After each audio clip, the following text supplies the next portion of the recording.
One of the love stories of the members of the British royal family, which has attracted attention since the past, has come to the fore again.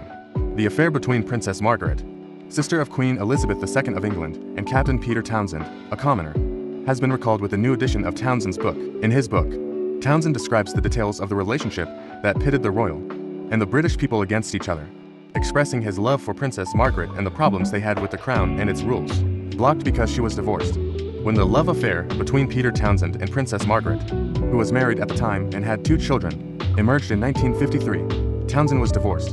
However, due to the fact that Townsend was a divorced man, his romance with the princess was never allowed. Citing royal rules, Townsend, who wrote in his book that they met at Buckingham Palace when Princess Margaret was only 14 years old, said that she was the father of Elizabeth II, who was a princess at the time, and that she was the 6th King of England. He explains that George is his pride and Margaret is his happiness. Reflecting how much he loved Margaret even in his description, Townsend wrote, "Margaret is an extraordinary girl, very beautiful and has an uncontrollable joy." Peter Townsend, who served as the king's servant at Buckingham Palace after his service in the Royal Air Force, says that he and Princess Margaret found solace in each other after his divorce and King George's death in 1952. However, in his book, Townsend states that they defied royalty by falling in love with each other and faced a sensation, and that the great happiness turned into a difficult test after a while. In her book, Townsend emphasizes that although the Queen treats her relationships with kindness, the royal establishment does not allow it. According to the rule, only the Queen, who was Margaret's older sister, could make the decision to marry someone who was divorced until she was 25 years old. While the Queen felt pressure from the Church, Parliament also needed to approve the relationship. But then Prime Minister Churchill was also against this relationship. For this reason, Margaret had to wait 2 years until she was 25 years old, when she could make her own decision to marry Townsend.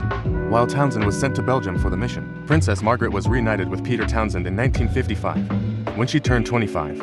But in the meantime, it was brought up that Margaret would have to lose her royal rights in order to marry a divorced person, even if she turned 25. If Margaret had known about this earlier, she could have avoided the drama, but it was too late. Townsend says in his book, recounting their last meeting in October 1955, everything was prepared for the grand finale. During the last meeting, Townsend learned about Margaret's sadness and pressure, and gave the princess the letter that ended their relationship. Townsend, who married Mary Luce in 1959, 4 years after separating from the princess, had 5 children from 2 marriages in 1995. Margaret, who had 2 children from her 18-year marriage to photographer Anthony Armstrong Jones, died in 2002. Peter Townsend details how the scandal erupted before he was sent to Belgium, writing that he and Margaret innocently revealed their secret relationship to the royal and political leadership. However, in the meantime, their romance made headlines in the press in America and continental Europe, noting that the scandal coincided with the coronation of Queen Elizabeth II. Townsend conveys the shock of Princess Margaret's removal of the feather on her uniform and her laughter at the ceremony, when it made headlines in the American press the next day, stating that he and Margaret wrote letters to each other almost every day during the 2 years they were apart. Townsend also notes that their feelings for each other were very strong in their letters, but they also questioned whether their marriage made sense.